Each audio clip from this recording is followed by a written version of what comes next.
जय हिंद दोस्तों। फाइनली यहाँ पर पीएमएलएन की जो पार्टी है, Pakistan Muslim League Nawaz party, इनकी तरफ से और triple P Pakistan peoples party दोनों की तरफ से ये बातें निकल के आ रही है कि ये दोनों कोalition गवर्नमेंट ये फॉर्म करने वाले हैं। कल के ही डेट में यहाँ पर नवाज शरीफ ने ये अनाउंस कर दिया था कि हमारी पार्टी सरकार बनाने जा रही है। इसके बाद में ना कहीं न कहीं एक जंग सी छिड़ गई थी कि इमरान खान की जो पीटीआई पार्टी है, पाकिस्तान तहरीक-ए-इंसाफ, जो बेसिकली सस्पेंड कर दिया गया है इसके सिंबल को भी। लेकिन फिर भी इनके जो कैंडिडेट हैं, इंडिपेंडेंटली यहाँ पर इलेक्शन को फाइट किए और यहाँ पर आपको बताना चाहते हैं बेसिकली जो लेटेस्ट रिजल्ट निकल के आ रहे कि टोटल 265 जो सीटें हैं, 265 सीट में से 250 जो सीटें हैं, उनकी अनाउंसमेंट हो चुकी है। एक पोस्टपोन हुआ था, लेकिन 15 अभी रिमेनिंग है। आपको एक बात और बताना चाहते हैं जिसमें से इंडिपेंडेंट जो कैंडिडेट है पीटीआई के, उसमें 99 कैंडिडेट इनके तरफ से जीत हासिल की है। इवन की पीएमएलएन की जो पार्टी है, यानी कि नवाज शरीफ की जो पार्टी है, 71 में है, ट्रिपल पी जो पार्टी है 53 में है और बाकी अदर्स 27 में है। पूरे विश्व के इतिहास में ऐसा पहली बार हुआ है कि इलेक्शन के टाइम में कि एक इंडिविजुअल कैंडिडेट जो कि इलेक्शन के रिजल्ट के रेस में सबसे टॉप में चल रहा है। और यहाँ पे एक बहुत बड़ी एक अनसर्टिनिटी बनी हुई है कि यहाँ कौन सरकार बनाएगा, क्योंकि सरकार बनाने के लिए आपको चाहिए 133 सीटें, 133 सीटें। ये बहुत ज्यादा पॉसिबिलिटी है कि इसमें 133 सीटें किसी एक पार्टी को नहीं आने वाली। लेकिन यहाँ पर जो पीएमएलएन जो पार्टी है,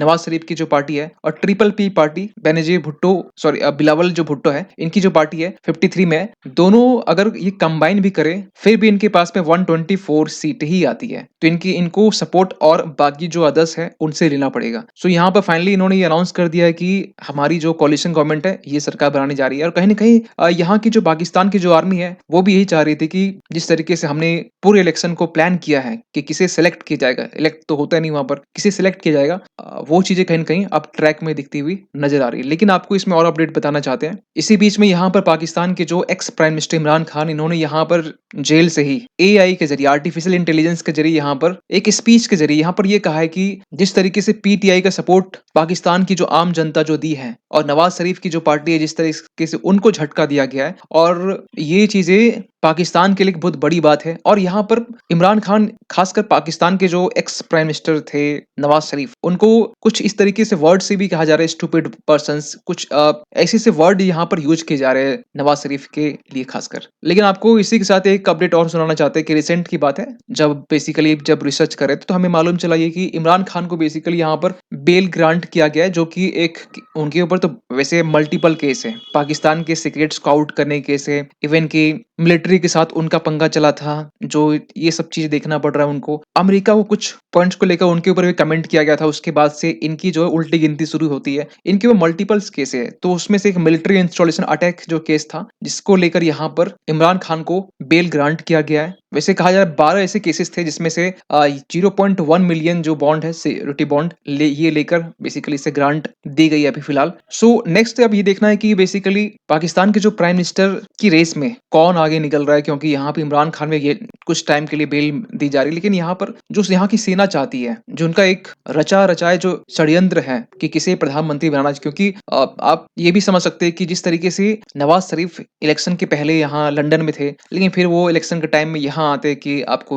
चौथी बार प्राइम मिनिस्टर बनने का मौका दिया जा रहा है। और यहाँ पर शुरुआत में नवाज शरीफ कहीं ना कहीं जो कोलिशन गवर्नमेंट बनाने की जो बात की जा रही थी उसको डिसमिस करते हुए नजर आ रहे थे। लेकिन रिसेंट अब अपडेट क्योंकि ये निकल रहा है, उन्हें ये अब मालूम चल गया कि अब यहाँ पर कुछ बदलने वाला नहीं है। अब यहाँ पर कोलिशन गवर्नमेंट के सिवाय कोई भी दूसरा ऑप्शन यहाँ पर नजर नहीं आ रहा है। इसी के बीच में यहाँ पर और भी चीजें निकल के आती है कि जो फॉर्मर मेंबर है नेशनल असेंबली के, इनके ऊपर फायरिंग की जाती है नॉर्थ वजीरिस्तान जो जगह है वहां पर। और आज के टाइम में पाकिस्तान की इलेक्शन के रिजल्ट को लेकर यहाँ पर बहुत सारे कमेंट भी इस तरीके से आ रहे हैं कि जिस तरीके से पाकिस्तान में जो रिजल्ट अभी निकल के आ रहा है, जो एक झटके से कम नहीं है, उसमें कहा जाए this is a critical moment for Pakistan. I am deeply concern by the growing evidence that the military is interfering in rigging the result. ये चीजें तब निकल के आ रही है जब यहाँ पर यूएस भी खासकर इस ताक में है कि कौन यहाँ पर विजेता बनने वाला है, कौन यहाँ पर पीएम विनर निकलने वाला है। और एक बात है यूएस की बोली जाती है कि यूएस तब तक कभी रिकॉग्नाइज ना करे जब तक यहाँ पर कोई एक परफेक्ट लीडर लीडर या फिर विनर बन के ना निकले यहाँ से। इन तमाम चीज़ों को लेकर यहाँ पाकिस्तान के जो आर्मी चीफ है, उन्होंने भी यहाँ पे कुछ कहा है। पाकिस्तान की जो आर्मी है, उन्होंने ये कहा है पाकिस्तान की जनता से कि Pakistan needs to move on. किससे? तो पॉलिटिक्स ऑफ अनार्की और पॉलिटिक्स ऑफ पोलराइजेशंस।